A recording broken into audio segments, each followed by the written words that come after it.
오늘 우리에게 주시는 하나님의 말씀은 여호수아 13장 29절부터 33절 말씀입니다. 구약 성경 340면에 있는 여호수아 13장 29절부터 33절 말씀입니다. 여호수아 13장 29절부터 33절까지 한 절씩 교독하시겠습니다. 모세가 므낫세 반지파에게 기업을 주었으되 므낫세 자손의 반지파에게 그들의 가족대로 주었으니 그 지역은 마하나임에서부터 온 바산 곧 바산 왕 옥의 온 나라와 바산에 있는 야일의 모든 고을 60성읍과 길르앗 절반과 바산 왕 옥의 나라 성읍 아스다롯과 에드레이라. 이는 므낫세의 아들 마길의 자손에게 돌린 것이니 곧 마길 자손의 절반이 그들의 가족대로 받으니라. 요단 동쪽 여리고 맞은편 모압 평지에서 모세가 분배한 기업이 이러하여도. 함께 읽겠습니다. 오직 레위 지파에게는 모세가 기업을 주지 아니하였으니 이는 그들에게 말씀하신 것과 같이 이스라엘의 하나님 여호와께서 그들의 기업이 되심이었더라. 아멘. 므낫세 지파는 요셉의 후손으로 큰 지파였습니다. 그래서 요단강을 기준으로 하여 므낫세 지파를 반으로 나누어 절반은 요단 동쪽에 거주했고 또 나머지 절반은 서쪽 땅에 거주하였습니다. 특히 요단 동쪽 땅은 지정학적으로 매우 중요한 땅이었습니다. 왜냐? 요단 동쪽 땅은 비옥하고 넓은 평야로 이루어져 있어서 목축과 농업에 특히 적합한 지역이었습니다. 그만큼 이 땅은 모든 민족들이 눈독을 들이는 땅이었고 그만큼 이 땅에는 강력한 성읍과 민족들이 자리 잡고 있었습니다.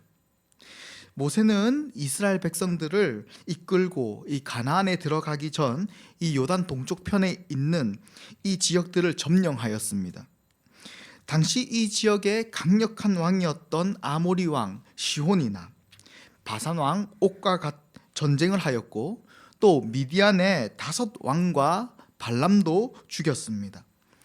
이 지역은 앞으로 이스라엘 민족이 가나안 땅에서 하나님의 나라를 이루어 가나안 땅에서부터 온 땅에 하나님의 문화를 퍼뜨리는 하나님의 사명을 이루는 첫 걸음이 되는 지역이었기 때문에 하나님은 이 땅들부터 이스라엘 자손에게 넘겨주셨습니다. 이 민수기 32장을 살펴보면 르우벤, 갓, 므낫세 지파가 이 요단 동쪽 지역을 달라고 요청했습니다. 왜냐하면 아까 설명했다시피 이 땅은 목축업에 적합하기 때문입니다. 그래서 모세에게 이 땅을 자신들의 기업으로 달라고 요청했습니다. 모세는 이러한 이 지파들의 요구를 받고 이렇게 말합니다. 그래? 좋다. 그 대신 내가 너희한테 이 땅을 기업으로 줄 테니까 나중에 가나안 땅 정복 전쟁을 할 때에 너희 자손들을 전쟁에 참여시키라 라고 말합니다. 그리고 정말 그들은 이 다른 지파들이 가나안 정복 전쟁을 할 때에 자신의 지파 사람들을 보내고 전쟁에 참여하여 그 약속을 지킵니다. 그래서 이 비옥하고 넓은 땅을 그들이 자신의 기업으로 받고 거기서 자리 잡고 살 수 있었습니다. 하지만 이 요단 동쪽 땅은 경제적, 물질적으로는 풍요로운 큰 이점을 가지고 있었지만 한편으로는 여러 가지 위험 요소들이 있었습니다. 첫째로 이스라엘 민족에게 있어서 하나님의 임재를 상징하고 하나님을 예배하는 성막과 성전은 요단 동쪽이 아니라 서쪽에 있었습니다. 그래서 이 물리적인 거리로 인해서 하나님에 관한 것과는 거리가 멀어질 수밖에 없었습니다. 이로 인해 정기적인 예배나 제사를 드리는데 큰 어려움이 있었습니다. 그래서 이 여호수아 22장에 보면 이 요단 동쪽 지파들이 요단강 근처에 큰 제단을 세우는 사건이 발생합니다. 제사 드리러 요단 서쪽까지 가기가 너무 힘들고 멀다는 겁니다. 그만큼 이 요단 동쪽에 산다는 것은 하나님을 잊을 위험이 다분하였습니다. 둘째로 이 요단 동쪽 땅은 늘 이방 민족이 호시탐탐 노리고 인근에 거주하였기 때문에 언제든지 이방 문화에 젖어들 위험이 컸습니다. 요단 동쪽에서 기업을 얻은 므낫세 반지파는 군사적, 경제적 이점을 손에 쥐는 동시에 언제든지 이방 문화로부터 오염될 위험을 가지고 있었습니다. 하나님께서는 항상 우상 숭배와 또 이방 문화에 젖어드는 이 이스라엘 민족을 좀 가혹하게 대하십니다. 마치 어린아이가 불에 손을 대려고 하면 크게 논리적으로 말을 안 하잖아요. 불은 몇 도에서 발화가 되고 이렇게 안 하잖아요. 바로 탁 하고 때리잖아요 부모님들이. 이것과 같이 조금만 우상 숭배를 하려고 하면 하나님은 강력하게 모세를 통해서 또 지도자들 통해서 혼을 내십니다. 이방 문화의 가장 큰 문제점은, 그리고 하나님이 가장 싫어하셨던 문화는 바로 힘의 논리로 인해서 모든 것이 정당화되는 문화였습니다.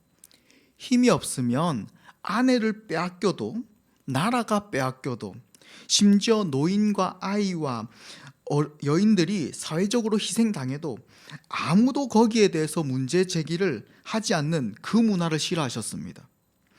강대국이 약소국의 모든 것을 약탈해도 그것은 어쩔 수 없는 것이라고 은연중에 생각하게 되는 문화가 바로 이방 문화였습니다. 이것이 세상 제국들이 말하는 논리였습니다.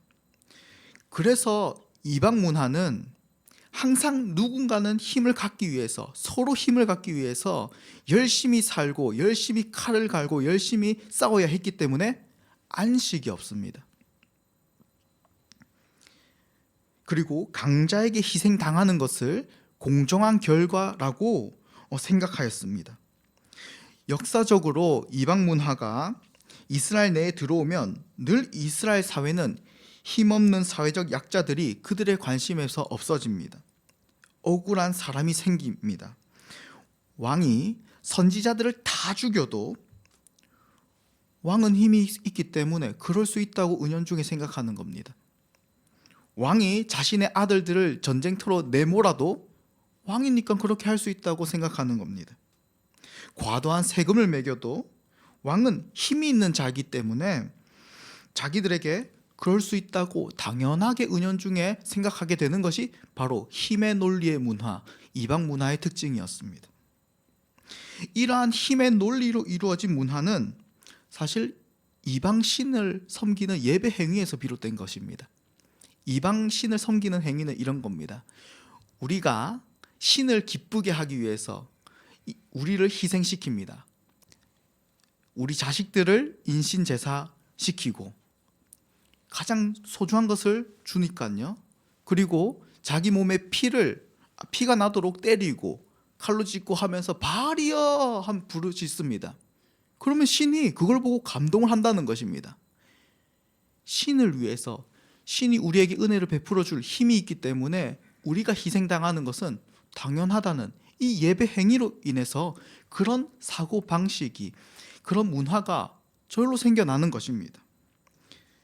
그냥 은혜로 다가오시는 하나님 아버지, 다른 민족들은 칼을 갈고 열심히 훈련하고 대열을 짜서 전쟁을 해서 적과 싸워 이기지만 이스라엘 민족이 가나안을 정복하는 그 방법은 다른 것이었습니다.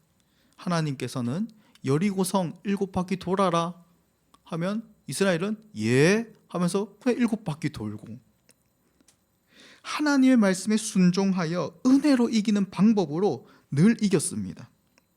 하나님은 이 세상 사람들이 살아가는 것과는 다른 삶의 방식을, 다른 문화를 보여주십니다. 땅을 분배받고 기업으로 삼아 살아가는 이스라엘 12지파 중에 레위 지파만이 가나안 땅이 아니라 하나님의 그들의 기업이 되셨습니다.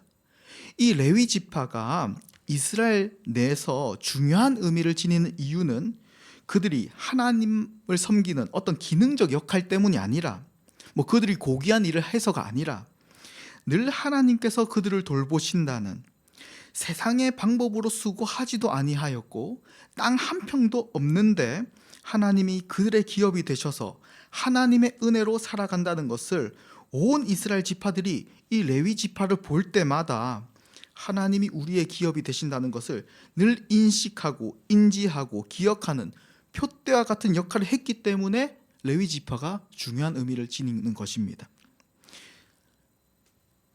땅을 일구느라, 남은 민족과 싸우느라, 혹은 경제적 풍요로 인해 하나님을 잊고 그 일에 몰두하여 안식이 없는 그 문화를 당연히 여길 때마다 이 레위 지파를 보면서 그들의 삶의 방식은 곧 이스라엘 모든 지파에게 귀감이 되고 하나님의 특별한 은혜가 있음을 늘 기억하도록 하는 역할을 했습니다.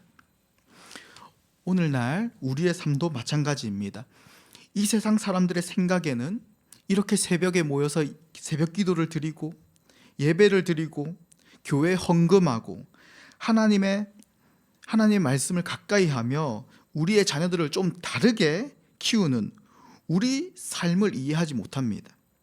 그들이 생각했을 때는 이 사회를 살아가는 효율이 떨어지는 선택을 하는 것입니다.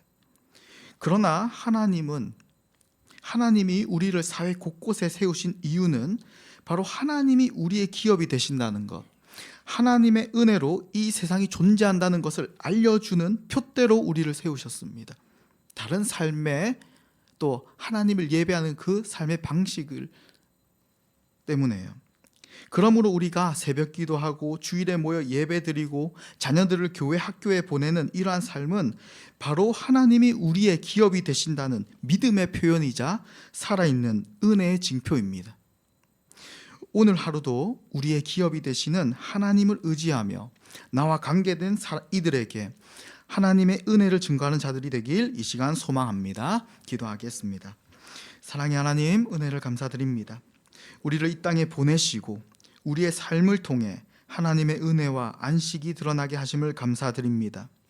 우리의 존재가 이 세상이 말하는 삶의 방식에 의문을 갖게 하시고 진정한 우리의 기업이 되시는 하나님을 바라보게 하는 믿음의 표대로 쓰임받게 해 주시옵소서. 모든 은혜를 감사드리며 예수님의 이름으로 기도합니다.